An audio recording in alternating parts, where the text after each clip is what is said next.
أحل لكم ليلة الصيام الرفث إلى نسائكم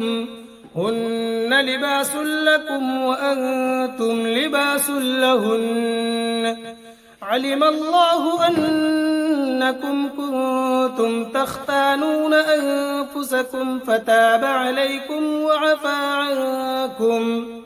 فالآن باشروهن وابتغوا ما كتب الله لكم وكلوا واشربوا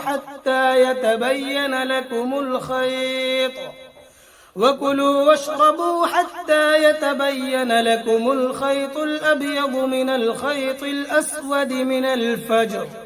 ثم أتموا الصيام إلى الليل ولا تباشروهن وأنتم عاكفون في المساجد